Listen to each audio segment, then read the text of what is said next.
یہ میرے پاس ایک ختم نبوت کی طرف سے ایک اشتہار آیا ہے کہ شیزان کا بائیکاٹ کیا جائے. شیزان آپ کو پتا ہے قادیانیوں کی بوتل ہے, ٹھیک ہے, قادیانی کی بوتل ہے نا, اور شیزان کی کمپنی ہر سال 10 لاکھ روپیہ ربوے میں چندہ دیتی ہے. آپ ایک بوتل وہاں سے پیئیں گے تو آپ کا پیسہ بھی ربوے میں پہنچے گا کہ نہیں پہنچے گا؟ تو جو آدمی قادیانیوں کو پیسہ پہنچاتا ہے وہ مسلمان رہ جاتا ہے. اس لیے شیزان کی بوتل کا مکمل بائیکاٹ کرے, نہ کسی کو بیچنے دے نہ کسی کو پینے دے, ٹھیک ہے نا بھائی. یہ ایمانی غیرت کی دلیل ہے. اور باقی یہ ایک ڈسٹرکٹ کونسل پشاور, یہ چیک آئی ہے کہ ڈسٹرکٹ کونسل پشاور میں چیف افسر رحمت غازی جو کہ اسماعیلی فرقے سے تعلق رکھتا ہے اپنے ماتحت ملازمین کو اسماعیلی بنانے کی کوشش کرتا ہے. حکومت سے حد سے مطالبہ کیا جائے کہ اس شخص کو باز رکھا جائے. نحمدہ ونستعینہ ونستغفرہ ونؤمن بہ ونتوکل علیہ ونعوذ باللہ من شرور انفسنا ومن سیئات اعمالنا من یهده اللہ فلا مضل له ومن یضللہ فلا ہادی له ونشهد ان لا الہ الا اللہ وحدہ لا شریک له ولا نذیر له ولا وزیر له ولا مشیر له ولا معین له وصل علی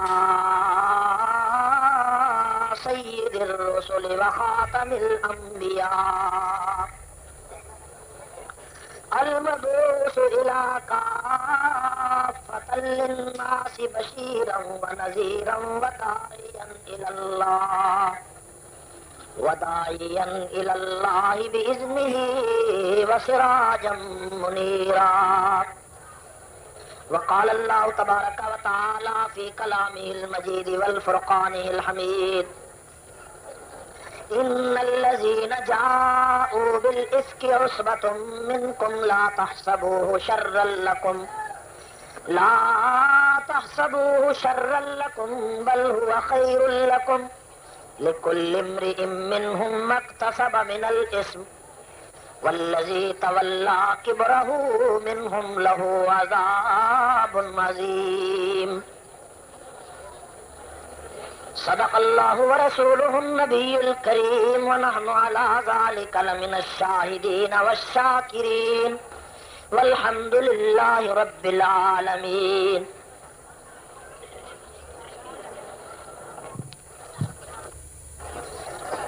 پشاور شہر کے غیور نوجوانوں اور دوستوں،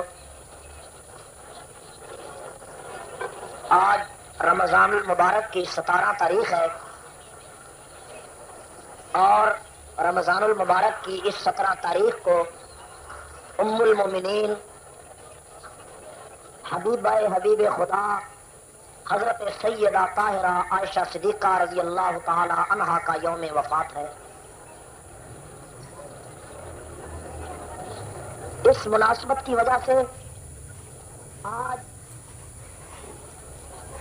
امت مسلمہ کی اماں کے فضائل و مناقب بیان ہوں گے، اور وہ لوگ کتنے خوش نصیب ہیں جن کو اپنی ماں کے فضائل سننے کا موقع مل رہا ہے. میں درخواست کروں گا جو لوگ ادھر ادھر کھڑے ہیں کہ آپ تشریف رکھیں اور حضرت عائشہ صدیقہ کی محبت کا ثبوت دیں اور انتہائی صبر و سکون سے ام المومنین کے فضائل و مناقب سماعت فرمائیں.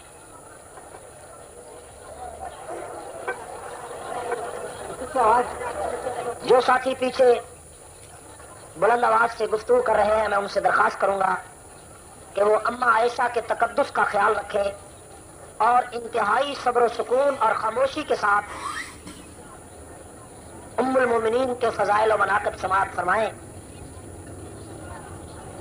میرے دوستو، انجمن سپاہ صحابہ کا یہ عظیم الشان اجتماع اس بات کی غمازی کر رہا ہے کہ مسلمانان عالم کو اپنی ماں سے کس قدر محبت ہے. ماں کا گلہ کرنا، ماں کا شکوہ کرنا حرامیوں کی عادت ہے، حلالیوں کی نہیں. ایسے بھی لوگ ہیں جو رسول اللہ کو پیغمبر مانتے ہیں اور اماں عائشہ کو برا کہتے ہیں، ایسے لوگوں کے حرامی ہونے میں کوئی شک نہیں. کوئی شک ہے؟ یہ کیا بات بیٹھ جائے آپ. کیا ہے شور مرے؟ آپ کی توجہ ہے نا بھائی؟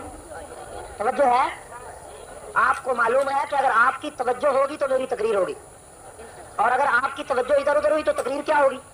رمضان المبارک کا مہینہ ہے، اس لیے کسی لمبی چوڑی تقریر کا پروگرام نہیں. تھوڑے سے وقت میں حضرت عائشہ صدیقہ رضی اللہ تعالی عنہا کے فضائل و مناقب کا بیان ہوگا. چونکہ رمضان کا مہینہ ہے، دن کو آپ لوگ کاروبار کرتے ہیں، اس لیے میں انشاءاللہ بہت جلدی آپ سے رخصت چاہوں گا.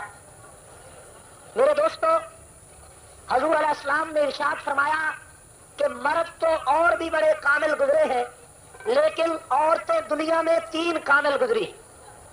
مرد اور بھی کامل آئے ہیں، لیکن عورتیں دنیا میں 3 کامل گزری ہیں. ایک مریم بنت عمران، اور ایک آسیہ بنت مزاحم، اور ایک عائشہ بنت ابو بکر. حضور علیہ السلام نے ارشاد فرمایا کہ دنیا میں 3 عورتیں سب سے زیادہ کامل ہیں. ایک فرعون کی بیوی آسیہ، اور ایک عیسیٰ کی والدہ مریم، اور ایک ابو بکر کی بیٹی عائشہ صدیقہ جو تاجدار رسالت کی زوجہ محترمہ ہے. پیغمبر کی بیان کردہ اس فضیلت کے بعد ساری کائنات مل کر بھی عائشہ کی عظمت کو نہیں گھٹا سکتی. گھٹا سکتی ہے؟ جس کی شان پیغمبر بیان کرے، جس کی شان تاجدار رسالت بیان کرے، ان کی عظمت کا کوئی مقابلہ نہیں کر سکتا. صحابہ کہتے ہیں کہ جب ہمیں کوئی مسئلہ سمجھ میں نہ آتا، جب ہمیں کسی مسئلے میں اشکال پڑ جاتا اور تمام صحابہ مسئلے کے بیان کرنے سے عاجز آ جاتے، تو پھر سب صحابہ مل کر اماں کے دروازے پر جاتے اور اماں ایک لمحے میں وہ مسئلہ حل کر دیتی. تو صحابہ کہتے کہ روئے زمین پہ عائشہ سے بڑا عالم کوئی نہیں.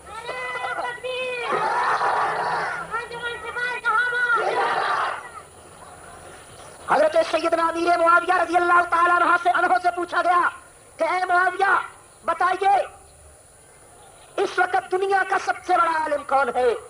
تو امیر معاویہ نے فرمایا کہ روئے زمین کی سب سے بڑی عالمہ عائشہ صدیقہ ہے.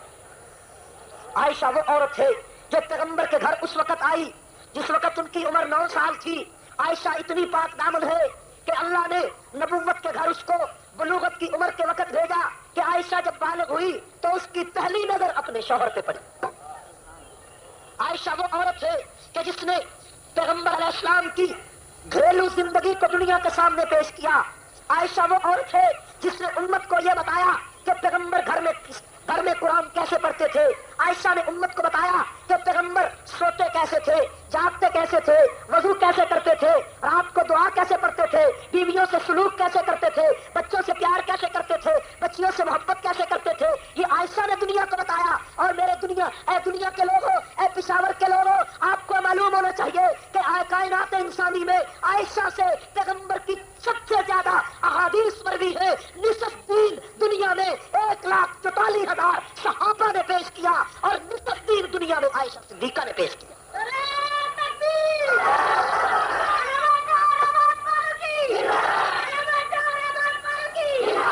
صحابہ نے دنیا کو بتایا کہ رسول اللہ کے دن کی زندگی کیسی ہے. صحابہ نے دنیا کو بتایا کہ پیغمبر میدان جنگ میں کیسے تھے. صحابہ نے دنیا کو بتایا کہ پیغمبر مسجد میں کیسے تھے. لیکن عائشہ نے دنیا کو بتایا کہ پیغمبر کا بستر کیسا تھا، نبی کا مصلی کیسا تھا، نبی کا رات کو رونا کیسا تھا، نبی کی تہجد کی نماز کیسی تھی، پیغمبر کا خدا کو یاد کرنا کیسا تھا. نصف دین سب صحابہ سے ملا اور نصف دین عائشہ کے قدموں سے ملا. عائشہ کا مقام کائنات میں سب سے بلند ہے. میرے دوستو، وہ انسان کس قدر خوش نصیب ہے جو اپنی اماں کا تذکرہ کرے، جو اپنی اماں کی خدمت کرے، جو اپنی اماں کے فضائل و مناقب کی بات کرے، جو اپنی اماں کے فضائل و مناقب کا تذکرہ کرے. ایک قوم اس دنیا میں ایسی ہے کہ نام محمد مصطفیٰ کا لیتی ہے، نام علی المرتضیٰ کا لیتی ہے، لیکن عائشہ کو نعوذ باللہ بازاری عورت کہتی ہے، عائشہ کی گستاخی کرتی ہے. ایسی امت روئے زمین میں نہیں. آپ عیسائیوں کو دیکھیں اپنی ماں کی گستاخی نہیں کرتے، آپ یہودیوں کو دیکھیں ماں کی گستاخی نہیں کرتے، آپ قادیانیوں کو دیکھیں گے کہ وہ اپنی ماؤں کی گستاخی نہیں کریں گے. لیکن شیعہ ایک ایسا غلیظ کافر ہے کہ جو ابو بکر رسول اللہ کو نبی مان کر پیغمبر کی بیوی کو کافر کہے، نبی کی بیوی کو بازاری عورت کہے، اس سے بڑا کافر دنیا میں کوئی نہیں. اور اگر پیغمبر پاک ہے، اگر نبی کا قدم پاک ہے، اگر نبی کا پسینہ پاک ہے، اگر نبی کا جسم پاک ہے، تو پیغمبر کے بستر پہ سونے والی عائشہ کس قدر پاک ہوگی کہ جس بستر پہ عائشہ آئی ہے اسی بستر پہ اللہ کا قرآن آیا.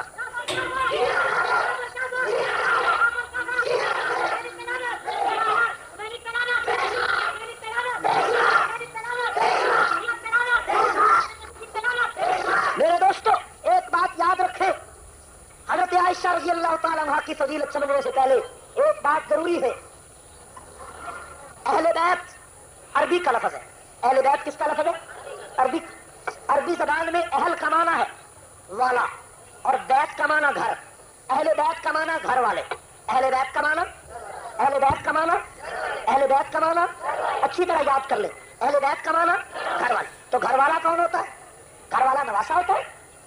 گھر والی بیوی ہوتی ہے. کہو گھر والی کیا ہوتی ہے؟ میں آپ سے پوچھوں خان صاحب آپ کے گھر والوں کا کیا حال ہے تو مراد آپ کے نواسے ہوگا. اہل بیت فارسی میں کہتے ہیں خانہ، اہل خانہ کو. اہل خانہ کا کیا مانا؟ گھر والے. اور پنجابی میں کہتے ہیں گھر والیاں. تو گھر والی کس کو کہتے ہیں؟ بیوی کو کہتے ہیں. آپ سے میں پوچھوں کہ آپ کے گھر والوں کا کیا حال ہے تو مراد نواسے ہوگا. یہ کائنات میں، یہ امت مسلمہ میں اتنی بڑی غلطی عائد ہے کہ ہم جناب جب اہل بیت کا لفظ بولتے ہیں تو اہل بیت کے لفظ سے صرف حضرت حسین مراد لیتے یا حضرت حسن مراد لیتے یا حضرت فاطمہ مراد لیتے اور کوئی اہل بیت میں نہیں. یاد رکھیے قرآن پاک میں 13 جگہ پر اہل بیت کا لفظ ہے. کتنی جگہ پر؟ 13 جگہ پر. اور 13 جگہ پر ہی بیوی مراد ہے. اہل بیت سے مراد بیوی ہے. جب ہم اہل بیت کا لفظ بولیں گے سب سے پہلے رسول اللہ کی 11 بیویاں مراد ہوگی یا 13 بیویاں مراد ہوگی. اس کے بعد پیغمبر کی بیٹیاں اور بیٹے مراد ہوں گے اور اس کے بعد جا کر ان بیٹیوں کی اولاد مراد ہوگی. حقیقت میں اہل بیت بیوی ہوتی ہے اور بیوی کے علاوہ کسی کو اہل بیت اگر کہا جائے گا یہ مجازی ہے. حضرت فاطمہ حضرت علی کی اہل بیت ہے. حضرت زینب قاسم بن ابو العاص کی اہل بیت ہے. حضرت رقیہ ام کلثوم عثمان غنی کی اہل بیت ہے اور عائشہ محمد مصطفیٰ کی اہل بیت. جب ہم اہل بیت کا لفظ بولیں گے تو سب سے پہلے بیوی مراد ہوگی. سب سے پہلے ٹھیک ہے.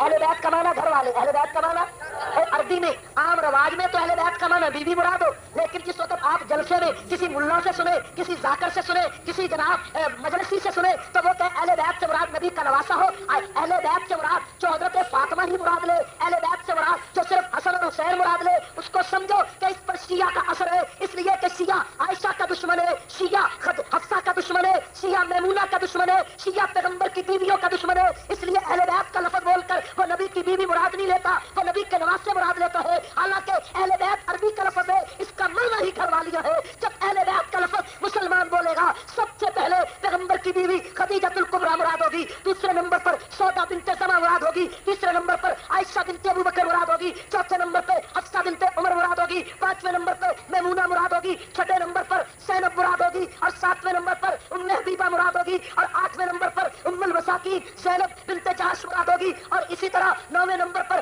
صفیہ بنت جہش مراد ہوگی. اور پیغمبر کے علیہ الصلوۃ والسلام کی دوسری بیویاں پیغمبر علیہ السلام کی باندیاں لونڈیاں وہ مراد ہوگی. ریحانہ بنت شمول مراد ہوگی. ماریہ قبطیہ مراد ہوگی. یہ پیغمبر حضرت جویریہ مراد ہوگی. جس وقت اہل بیت کا لفظ آئے گا نبی کی بیویاں مراد ہوگی. عائشہ پیغمبر کی بیوی ہے اور عائشہ ان 11 بیویوں میں سب سے زیادہ فضیلت والی ہے. اس لیے کہ کسی بیوی کے بستر پہ قرآن نہیں آیا، عائشہ کے بستر پہ قرآن آیا. کسی بیوی کو جبریل کا سلام نہیں آیا، عائشہ کو جبریل کا سلام آیا. کسی بیوی کا نکاح عرش پہ نہیں ہوا، عائشہ کا نکاح محمد کے ساتھ عرش پہ ہوا. تکبیر! عائشہ ایک ایسی پیغمبر کی زوجہ محترمہ ہے. عائشہ ایسی امت کی ماں ہے، مومنوں کی ماں ہے کہ جس کی فضیلت فاطمہ الزہرا سے بلند ہے. اس لیے کہ فاطمہ پیغمبر علیہ السلام کی بیٹی ہے، عائشہ پیغمبر کی بیوی ہے. عائشہ فاطمہ جتنا بڑھاؤ فاطمہ کو وہ درجہ بیٹی کا رکھے گی اور عائشہ کو جتنا گھٹاؤ وہ درجہ ماں کا رکھے گی. ماں بیٹی سے بلند ہوتی ہے، ماں کا درجہ ہر اعتبار سے بیٹی سے اونچا ہوتا. میرے دوستو حضرت فاطمہ اور حضرت عائشہ صدیقہ رضی اللہ تعالیٰ عنہا کا آپس میں مکالمہ، اس کو بھی مولانا روم نے مثنوی میں نقل کیا ہے کہ ایک مرتبہ اما عائشہ اور حضرت فاطمہ آپس میں بیٹھی ہے. اما نے کہا، عائشہ صدیقہ رضی اللہ تعالیٰ نے فرمایا کہ مجھے فخر ہے کہ میں رسول اللہ کی بیوی ہوں. مجھے فخر ہے کہ میں رسول اللہ کی، توجہ ہے نا بھائی، آپ کو میری بات سمجھ میں آ رہی ہے؟ عائشہ نے فرمایا کہ مجھے فخر ہے کہ میں رسول اللہ کی بیوی ہوں. کبھی حضرت فاطمہ نے فرمایا مجھے فخر ہے کہ میں پیغمبر کی بیٹی ہوں، میں پیغمبر کی. حضرت عائشہ نے فرمایا کہ ٹھیک ہے تو نبی کی بیٹی ہے لیکن میں نبی کی بیوی ہوں، میں پیغمبر کی بیوی ہوں، میرا درجہ ماں کا ہے.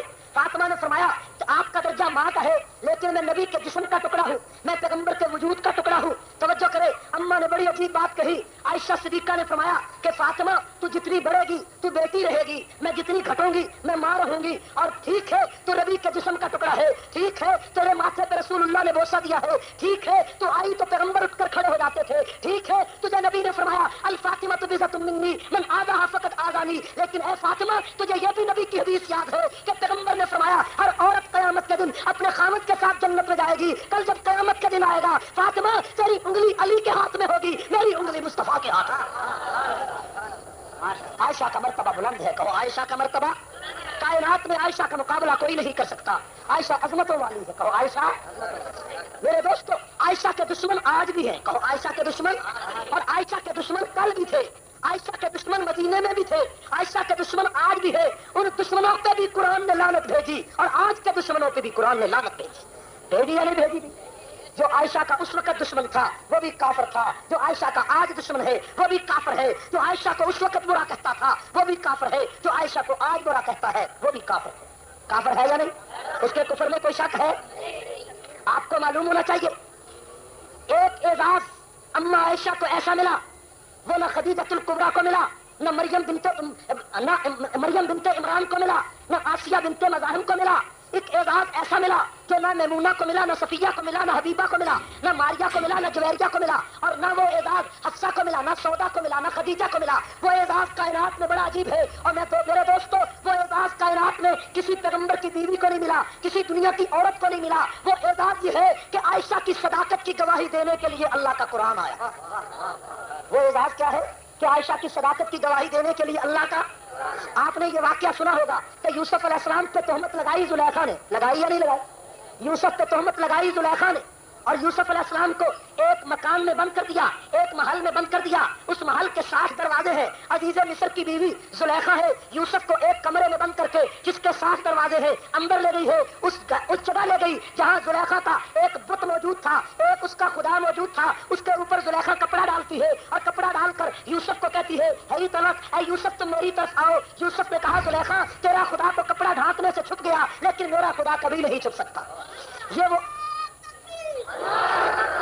وہ عجیب و غریب واقعہ ہے جو قرآن پاک کی زبان میں، قرآن کے ٹیپ ریکارڈ میں آج تک موجود ہے کہ زلیخا نے پیغمبر کو برائی کی دعوت دی لیکن پیغمبر کو اللہ نے بلایا. جس وقت اس نے کہا ہے طلب میری طرف آؤ، یوسف علیہ السلام نے فرمایا قال معاذ اللہ انہ ربی احسن مثوایا، میں تو اللہ کی پناہ مانگتا ہوں، اللہ کا ٹھکانہ تلاش کرتا ہوں. حضرت یوسف علیہ السلام یہ کہہ کر میدان باہر کی طرف بھاگنے لگے. 60 تالے لگے ہوئے، 60 دروازے محل کے موجود ہے. یوسف اللہ کے سامنے رونے لگے کہ اللہ تیرے سوا آج مجھے کوئی بچا نہیں سکتا. اللہ نے القا کیا، یوسف کے دل میں ڈالا کہ یوسف اس دروازے سے بھاگنا تیرا کام ہے اور 60 دروازوں کے تالے توڑنا میرا کام ہے.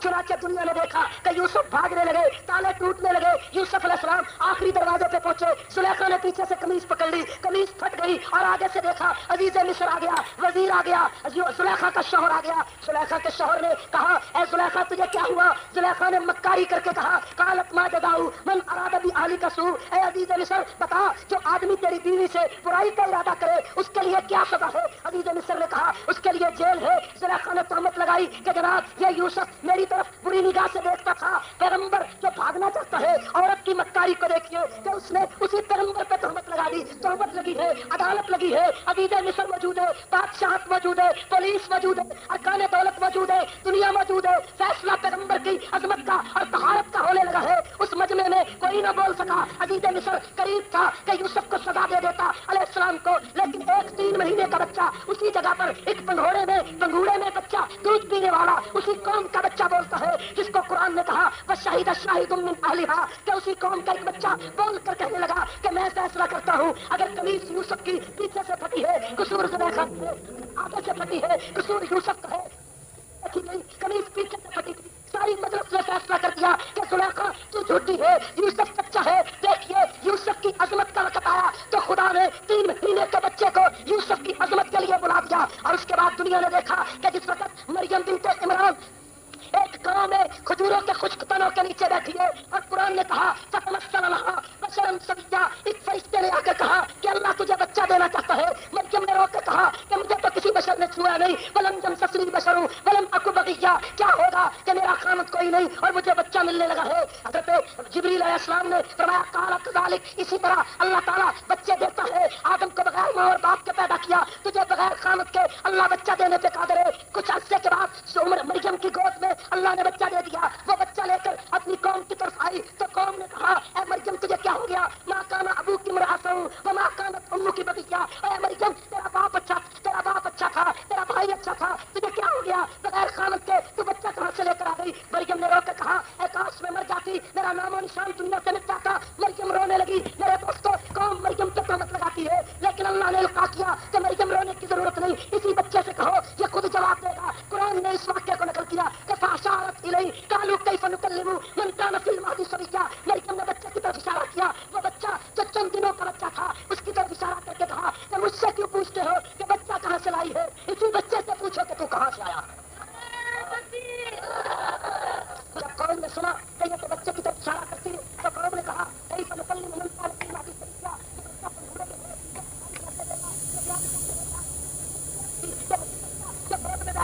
بول اٹھا کہنے لگا قال انی عبد اللہ آتانی الکتاب وجعلنی نبیا، او لوگوں میں عام بندہ نہیں، میں اللہ کا بندہ ہوں، میرے سر پہ خدا نے نبوت کا تاج رکھا ہے اور مجھے عیسیٰ بن مریم والا نبی بنا کر بھیجا۔ وہ عیسیٰ بن مریم تھا، آپ نے دیکھا کہ تہمت لگی حضرت یوسف علیہ السلام پہ 3 مہینے کا بچہ بولا، تہمت لگی حضرت مریم پہ چند دنوں کا بچہ بولا، لیکن جس وقت تہمت لگتی ہے مریم اسلام پر، جس وقت تہمت لگتی ہے رسول اللہ کی زوجہ پر، جس وقت تہمت لگتی ہے ابو بکر کی بیٹی پر، جس وقت تہمت لگتی ہے رسول اللہ کے حرم پر، تو میرے دوستو اس تہمت کو دور کرنے کے لیے خدا نے اونٹوں کو نہیں بلایا، فضاؤں کو نہیں بلایا، ستاروں کو نہیں بلایا، چاند کو نہیں بلایا، بچوں کو نہیں بلایا، بلکہ اس عائشہ کی تہمت کو دور کر کے اس کی صداقت کا اعلان کرنے کے لیے خود اللہ تعالیٰ آپ عدالت کے کٹہرے میں آتے۔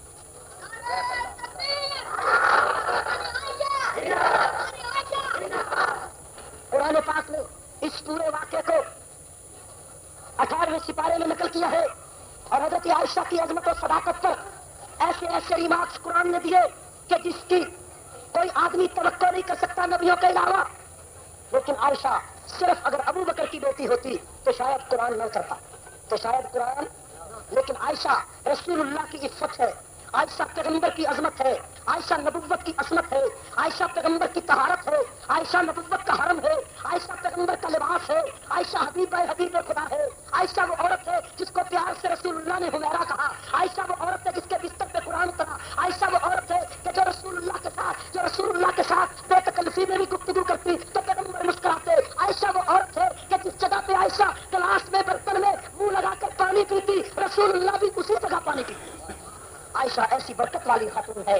میرے دوستو حضور علیہ السلام کی عادت مبارکہ تھی، ایک بات یاد رکھے، میں وہ واقعہ تفصیلی شروع کر رہا ہوں کہ جو حضرت عائشہ کی عظمت و صداقت پر ایک شاہکار مثال ہے۔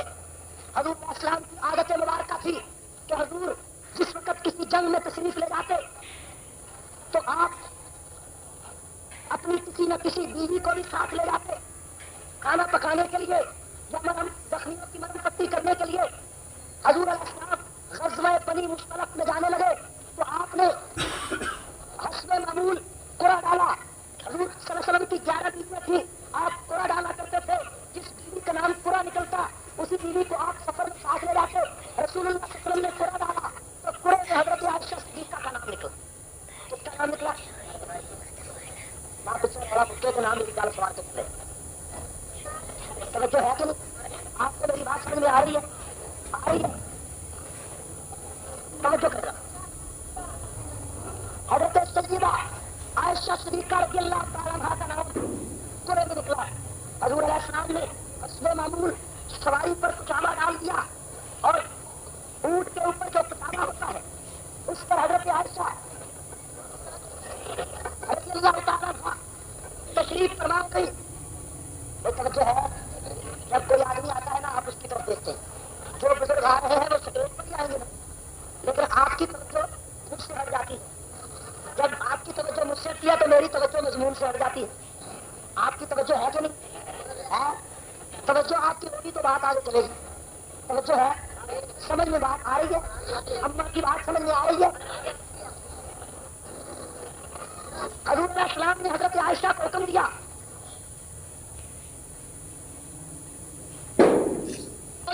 کسی لشکر کا کوئی قافلہ روانہ ہوتا تو اس کے پیچھے 2-4 میل کے فاصلے پر 1-2 آدمی اس قافلے کی گلی پڑی چیزوں کو اٹھانے کے لیے لشکر کی طرف سے روانہ ہوتے.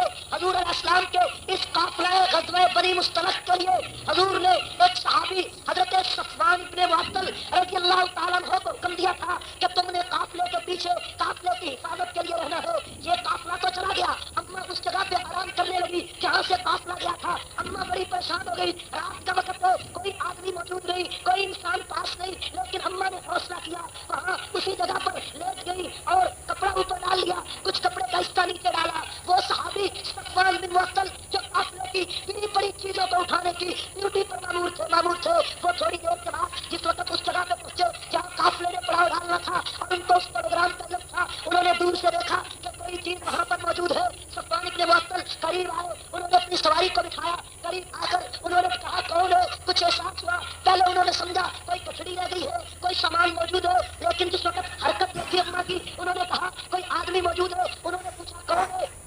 اماں عائشہ کو پردے کی آیت اترنے سے پہلے وہ اماں کو دیکھ چکے تھے, تو انہوں نے جس وقت دیکھا کہ یہ تو اماں عائشہ موجود ہے تو صفوان بن معطل کی زبان سے بے ساختہ یہ لفظ نکلا انا للہ و انا الیہ راجعون.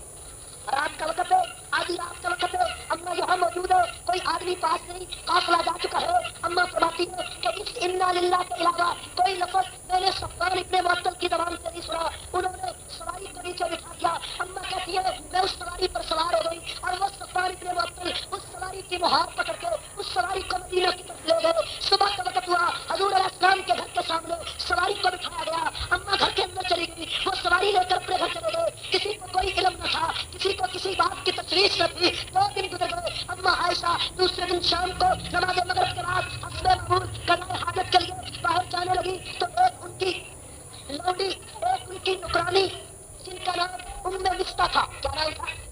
ام مستہ. حضرت عائشہ کے ساتھ قضاء حاجت کے لیے ام مستہ باہر جانے لگی. اماں فرماتی ہے کہ جس وقت میں ام مستہ کے ساتھ شہر بستی سے باہر نکلی, مدینہ کے اپنے گھروں سے باہر گئی تو ایک چادر کے نیچے میرا پاؤں آیا, میں پھسلنے لگی. تو اماں کہتی ہے کہ ام مستہ کہنے لگی مستہ تجھ پر ہلاکت ہو. میں نے کہا ام مستہ تو اپنے بیٹے مستہ پر بددعا کیوں کرتی ہے؟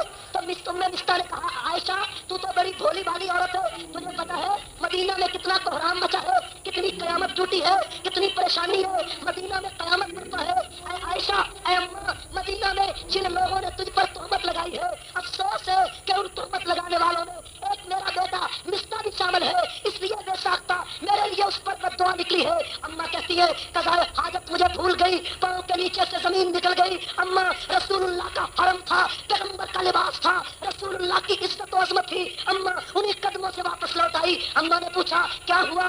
تو ام مستہ نے کہا اماں رات کے وقت صفوان ابن معطل کے ساتھ سواری پر بیٹھ کر تم مدینے آئی تھی تو مدینہ کے اندر کچھ لوگوں نے مشہور کر دیا کہ اماں کا تعلق نعوذ باللہ صفوان ابن معطل کے ساتھ ٹھیک نہیں. اماں تجھ پر تہمت لگا دی گئی ہے, تجھ پر تہمت کے انبار لگ گئے ہیں. لوگ مدینہ کے چوکوں میں گلیوں میں تیرا نام لے کر لوگ تنقید کا نشانہ کچھ لوگ بنانے لگے ہیں. کچھ سادہ لوگ صحابی بھی ان کے پروپیگنڈے میں آ چکے ہیں. اے اماں تجھے کیا پتا ہے مدینے میں کتنی قیامت برپا ہے؟ اماں کہتی ہے کہ ساری رات میں اپنے بستر پہ کروٹیں بدلتی رہی, مجھے نیند نہیں آئی. صبح ہوئی تو میں نے پریشان ہو کر رسول اللہ سے عرض کیا کہ یا رسول اللہ مجھے اجازت دے کہ میں اپنے گھر چلی جاؤں. پہلے ہمیشہ جب میں اجازت مانگتی رسول اللہ مجھ سے پوچھتے کہ عائشہ کیا کام ہے, اتنی جلدی کیوں گھر جانا ہے, لیکن جب آج میں نے پیغمبر سے اجازت مانگی رسول اللہ نے ایک لمحے میں مجھے کہا کہ عائشہ ٹھیک ہے تم جا سکتی ہو, میری طرف سے اجازت ہے. اماں کہتی ہے کہ وہ نگاہ مہر و محبت جب پیغمبر کی پہلے میرے ساتھ تھی, اب رات سے میں نے دیکھا کہ وہ نگاہ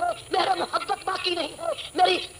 مجھے پریشانی ہوئی, میں پریشان ہو کر اپنے گھر چلی گئی. جب میں گھر گئی تو کیا دیکھتی ہوں, میرا باپ قرآن پڑھ رہا ہے, ابو بکر, میری اماں قرآن پڑھتی ہے. سلام کیا, انہوں نے سلام کا جواب دیا, لیکن میں نے دیکھا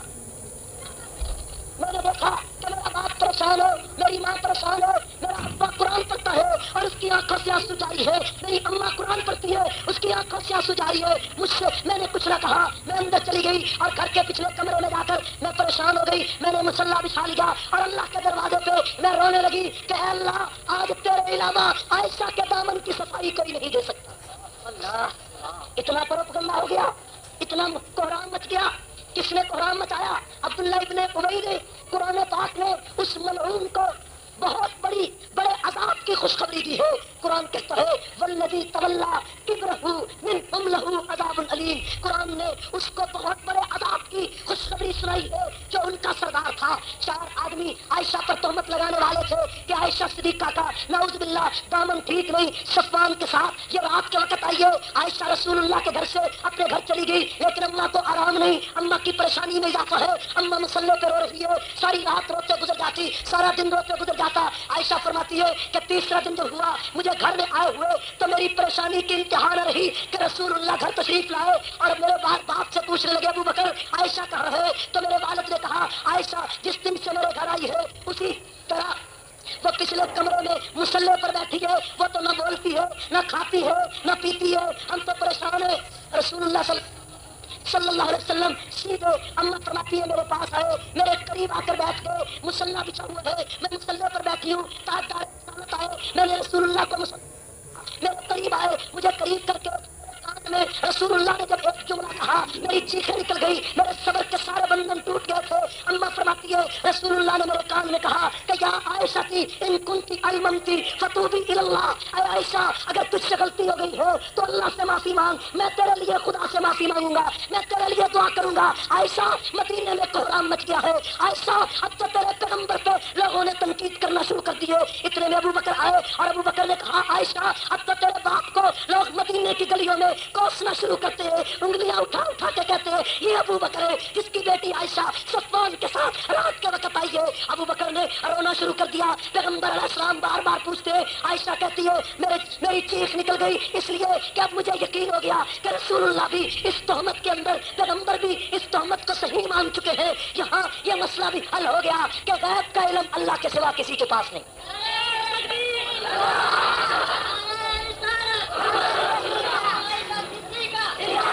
غیب کا علم اللہ کے سوا, اگر غیب کا علم پیغمبر کو ہوتا تو پیغمبر جا کر عائشہ سے پوچھتا کہ ان کنتی یا عائشہ تھی ان کنتی المنتی فتوبی الی اللہ. اے عائشہ اگر تجھ سے غلطی ہو گئی تو مجھے بتا دو, میں بھی خدا کے سامنے رہوں, تو بھی رو تاکہ اللہ معاف کر دے. اماں فرماتی ہے میں نے کہا کہ اے کالی کملی والے آج میری مثال, اے کالی کملی والے آج میری مثال اس یوسف کے باپ کی ہے. یوسف کے باپ کا نام عائشہ فرماتی ہے میں پریشانی میں بھول گئی اور میں نے کہا میری مثال یوسف کے باپ کی ہے کہ جس نے رو کر کہا تھا کہ واللہ المستعان, اللہ تیرے سوا میری مدد کوئی نہیں کر سکتا. اے پیغمبر آج میں صبر جمیل کے علاوہ کچھ نہیں کر سکتی. میں اگر کہوں میں پاک دامن ہوں آپ محسوس کریں گے کہ شاید یہ ایسے کہتی ہے, اگر میں کہوں میں پاک دامن نہیں تو یہ حقیقت واقعہ کے خلاف ہے. اماں فرماتی ہے رسول اللہ میری گفتگو سن کر تشریف لے گئے. رسول اللہ پریشان ہے. دوسرے دن ابو بکر میرے پاس آئے اور کہنے لگی عائشہ تو تیری وجہ سے مجھے لوگوں نے برا کہا. عائشہ میں کیا کروں, میں مسجد نبوی میں جانا چھوڑ دوں, عائشہ میں کیا کروں, میں مدینہ کے بازار میں چلنا پھرنا چھوڑ دوں, تجھ پہ تہمت لگی, لوگ مجھے برا کہتے ہیں, تو رسول اللہ کی بیوی ہے, تو رسول اللہ کا حرم ہے, قیامت پر تو ہے, کیا ہوگا, قیامت تک دنیا کیا کہے گی اور قیامت تک قوم کیا کہے گی کہ پیغمبر کی بیوی کا دامن ٹھیک نہیں تھا. عائشہ کہتی ہے میں اپنے والد کی گفتگو سنتی رہی اور میں تھوڑی دیر کے بعد اپنے مسلح پر آئی اور میں نے کہا کہ اللہ ناراض ہو گیا ہے. میں نے کہا کہ پیغمبر ناراض ہو گیا ہے. اب پیغمبر کی ناراضگی کے لیے میں کس کا دروازہ کھٹکھٹاؤں؟ میں نے رسول اللہ کو اپنا محور سمجھا. لیکن آج پیغمبر مجھ سے ناراض ہے تو میں نے سوچا کہ میں خدا کا دروازہ کھٹکھٹاؤں. یعنی اگر ہائی کورٹ ناراض ہو گیا ہے تو میں سپریم کورٹ میں جا کر اپیل کر دوں. اماں نے اللہ کے دروازے پہ پھر رونا شروع کر دیا. اماں فرماتی ہے 4-5 دنوں کے بعد رسول اللہ صلی اللہ علیہ وسلم نے جب یہ دیکھا کہ پروپگنڈا زیادہ ہو گیا, مدینے کی گلیوں میں باتیں زیادہ ہونے لگی, حضور نے مسجد نبوی میں تمام صحابہ کا اجلاس بلا لیا.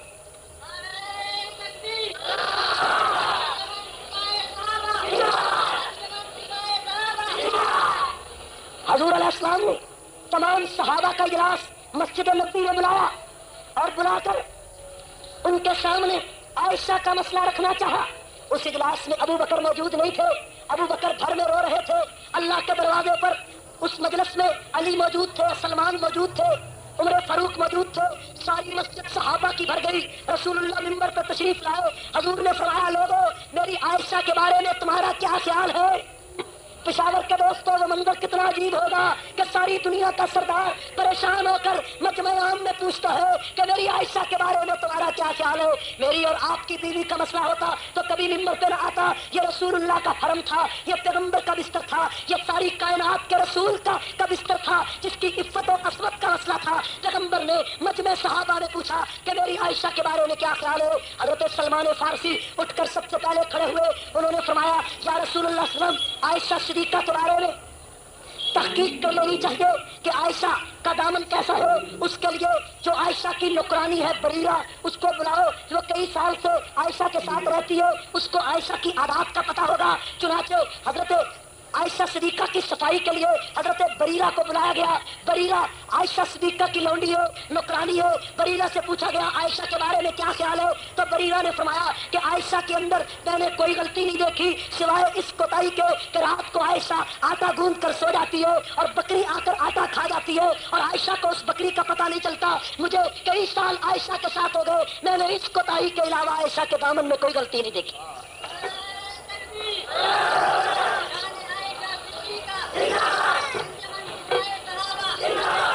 میرے دوستو اما عائشہ کا مقام کتنا اونچا ہے. اہل سنت کا یہ عقیدہ ہے کہ وہ عائشہ کی لونڈی بریرہ اس کے قدموں کا مقابلہ ساری کائنات کی عورتیں نہیں کر سکتی. عائشہ کی نوکرانی کا مقابلہ. حضرت بریرہ چلی گئی. حضور نے فرمایا اور کو بتائے. حضرت علی اٹھے. حضرت علی نے فرمایا اے اللہ کے نبی اگر عائشہ پر تہمت لگ گئی ہے تو آپ کو بیویوں کی کمی تو نہیں؟ کیا بات ہے؟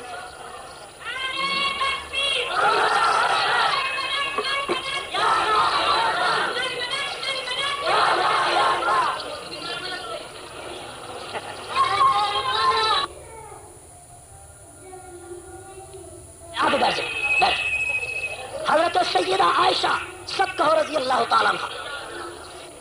حضرت علی نے فرمایا یا رسول اللہ آپ کو بیویوں کی کمی ہے؟ اگر عائشہ پہ تہمت لگ گئی ہے تو کوئی اور عورت کے ساتھ نکاح کر لیں, عائشہ کو چھوڑ دیں. کسی صحابی نے کہا کہ آپ اور تحقیق کر لیں. کسی نے کہا کہ عائشہ کے بارے میں ہم نے پہلے تو ایسی بات نہیں سنی. حضرت علی نے فرمایا اگر تہمت لگ گئی ہے تو کسی اور عورت سے نکاح کر لیں. سارے صحابہ کی مجلس بیٹھی ہے. اس مجلس میں فاروق اعظم بھی موجود ہے.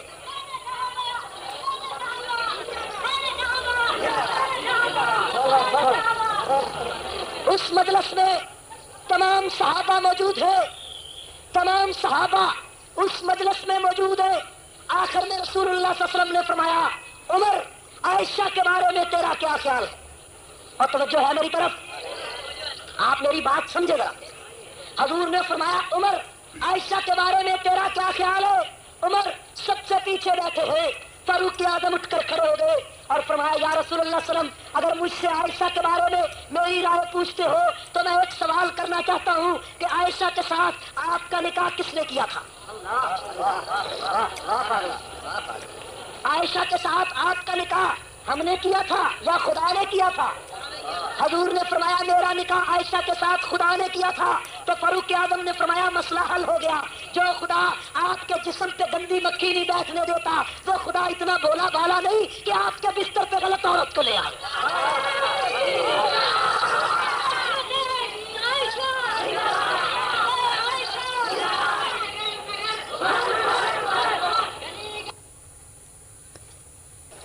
بات کا مقابلہ کوئی نہیں کر سکتا تھا۔ عمر نے فرمایا تھا اے اللہ کے نبی، جو خدا آپ کے بستر پہ، آپ کے جسم پہ گندی مکھی نہیں بیٹھنے دیتا، وہ آپ کے بستر پہ غلط عورت کو کیسے آنے دے گا؟ اے اللہ کے رسول، میری درخواست ہے کہ آپ عائشہ کا معاملہ اللہ کے سپرد کریں، جو فیصلہ خدا کرے وہی کائنات کو منظور ہوگا۔ اور میرا دل کہتا ہے کہ عائشہ کا دامن پاک ہے، میرا دل کہتا ہے کہ عائشہ کا دامن، عائشہ کی چادر پاک ہے، عائشہ کا بستر پاک ہے، عائشہ کی عظمت درخشندہ ہے، عائشہ کی طہارت عظمت والی ہے۔ فاروق اعظم نے فرمایا کہ میرا دل کہتا ہے کہ عائشہ پر یہ تہمت لگائی گئی ہے جو رائے عمر نے فرش پہ پیش کی تھی، تھوڑی سی دیر گزری ہے میرے دوستو، عرش سے عمر کی وہی رائے اللہ کا قرآن بن کر آ گئی۔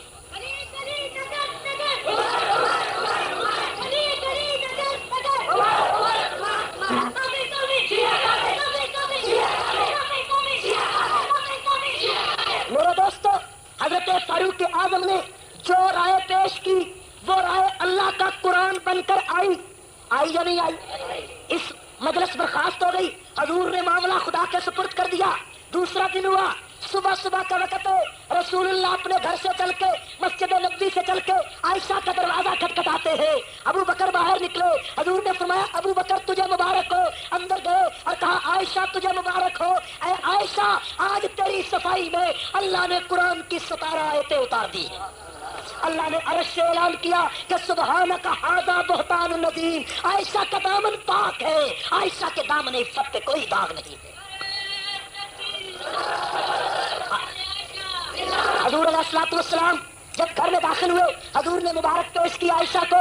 ابو بکر فرماتے ہیں کہ جس وقت حضور نے مبارک دی اماں عائشہ کو، تو ابو بکر کی بیوی ام رومان نے عائشہ سے کہا بیٹی اٹھ کر محمد کا شکریہ ادا کر۔ عائشہ نے کہا نہیں، میں محمد کا شکریہ بعد میں ادا کروں گی، پہلے اس کا شکریہ ادا کرتی ہوں کہ جس نے عرش سے صفائی بھیجی۔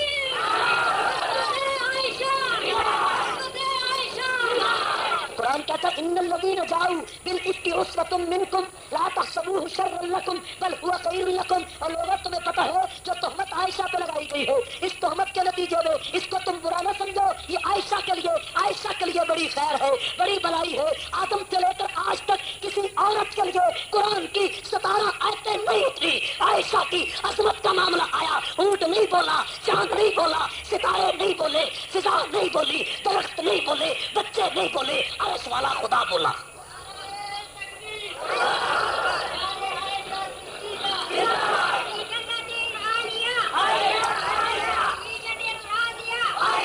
میرے دوستو،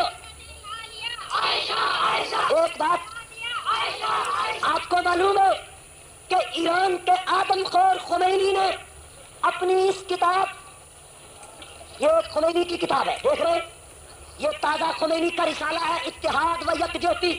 اس رسالے کو دیکھیے، 40,000 کی تعداد میں یہ رسالہ چھپ کر پاکستان کے سکولوں کالجوں میں تقسیم ہوا۔ اس رسالے کے 15 صفحے پر خمینی نے لکھا کہ 1,24,000 انبیاء اپنے اپنے مشنوں میں ناکام ہو گئے تھے۔ یہ خمینی کی خیر ایک منٹ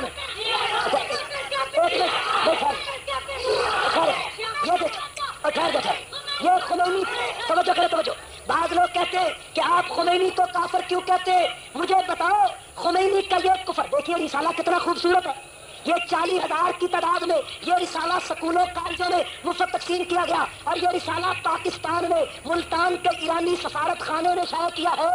یہ ایران سے نہیں چھپا، خمینی کی تقریریں اس میں چھاپی گئی ہے۔ جو کفر تیرے ملک میں ننگا ہو کر آ گیا، جو کفر تیرے پیغمبر کو ناکام کہے، جو کفر عمر اور ابو بکر کو کافر کہے، جو کفر عائشہ صدیقہ کو بازاری عورت کہے، جو کفر تیرے قرآن کو نامکمل کہے، اس کفر کا اعلان سپریم کورٹ میں ہوگا، ہائی کورٹ میں ہوگا، چوکوں میں ہوگا، بازاروں میں ہوگا، گلی گلی میں ہوگا، تاکہ دنیا کو پتا چلے کہ کفر اور ہے، اسلام اور ہے۔ ہم کفر کو اسلام کے ساتھ ملنے نہیں دے سکتے۔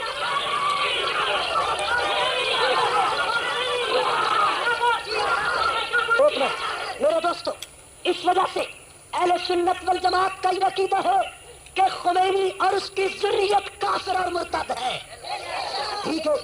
اس لیے اگر سعودی عرب نے ایران کے ساتھ سفارتی تعلقات ختم کیے ہیں تو تو ہم سعودی عرب کو مبارکباد پیش کرتے ہیں. لیکن یہ اقدام جو سعودی عرب نے آج کیا ہے، یہ سعودی عرب کو آج سے 1 سال پہلے ایسا اعلان کرنا چاہیے تھا. ٹھیک ہے نا بھائی؟ ایک بات، ابھی یہ میرے پاس اخبار ہے، جدت ہے پشاور کا، اس میں جماعت اسلامی کی طرف سے ایک اعلان آیا ہے کہ سعودی عرب اور ایران کے درمیان جو تعلقات ختم ہوئے ہیں اس پر اظہار تشویش کیا گیا. کتنا بات سن لے، میری بات سنیں، ٹھہرے، اس طرح نہ. مجھے اس بات کا بڑا افسوس ہے کہ ایران کے خمینی کی کتابیں جو کفریہ عبارتوں پر مشتمل ہے، جن کتابوں کا قاضی حسین احمد کو علم ہے، جن کتابوں کا جماعت اسلامی کے قائدین کو علم ہے، ان کفریہ کتابوں کے آ جانے کے بعد جو ایران کو اسلامی ملک کہتا ہے اس کو اپنے ایمان کی خیر منانی چاہیے. ٹھیک ہے؟ جو جماعت اسلامی نے قرارداد پیش کیے ان کے تعلقات رہنے چاہیے تھے، ختم نہیں ہونے چاہیے. یہ دونوں مسلمان ملک ہے. ہم جماعت اسلامی کی اس قرارداد کی سخت مذمت کرتے ہیں. ٹھیک ہے یا نہیں؟ آپ مذمت کرتے ہیں؟ کیا مذمت کرتے ہیں؟ ہاتھ کھڑا کریں.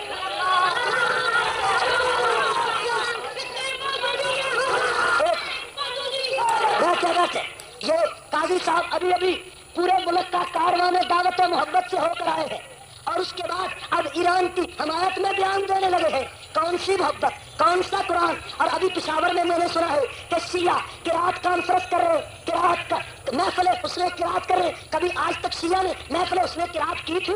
جب پورے ملک میں انجمن سپاہی صحابہ نے ننگا کر کے دکھا دیا کہ شیعہ قرآن کا منکر ہے، اس وقت اس قتل کو چھپانے کے لیے وہ قرات کانفرنس کرتا ہے. عارف الحسینی اور اس کے چیلوں کو میں بتا دینا چاہتا ہوں کہ تم الٹے لٹک جاؤ. جب تک تم توبہ نہیں کرتے، خمینی کو امام کہتے رہو گے، جب تک باقر مجلسی کی کتابوں سے بیداری کا اعلان نہیں کرتے، اس وقت تک ہمیں تمہیں قرآن کا منکر کہتے رہیں گے، کافر اور مرتد کہتے رہیں گے.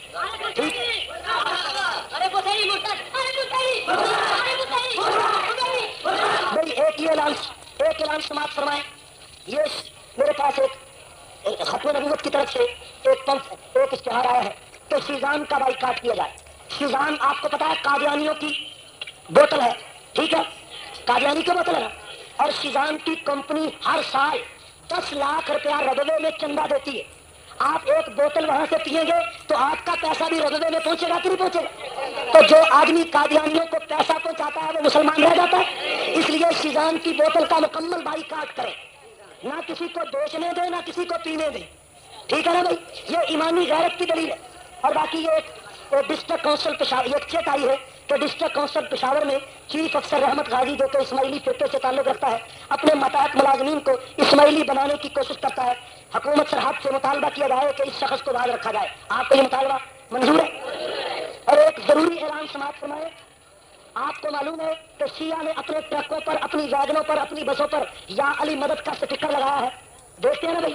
اور یا علی مدد کہنا شرک ہے. یا علی مدد کہنا، مدد اللہ کے سوا کوئی نہیں دے سکتا. مدد اللہ کے سوا، اگر علی مدد دے سکتے تو اپنے بچے کربلا کے میدان میں شہید کیوں ہوئے؟ وہ اپنے بچوں کی مدد تو نہیں کر سکے، وہ 1400 سال کے بعد تمہاری مدد کرنے آئیں گے. کتنی عجیب بات ہے. یہ دیکھیے اس کے جواب میں یہ ایک اسٹیکر فیصل آباد سے شائع کیا گیا ہے. اس کا نام ہے یا اللہ مدد. دیکھ رہے ہیں؟ یہ 50,000 کی تعداد میں اسٹیکر شائع کیا گیا. کوئی آدمی اس مجمع میں، ہمارے پاس کئی 100 اسٹیکر موجود ہیں، کوئی آدمی اس مجمع میں یہ اسٹیکر 100 خرید کر ویگنوں پر لگائے، بسوں پر لگائے، گاڑیوں پر لگائے، ایک دکانوں پر لگائے، ایک ٹرک پر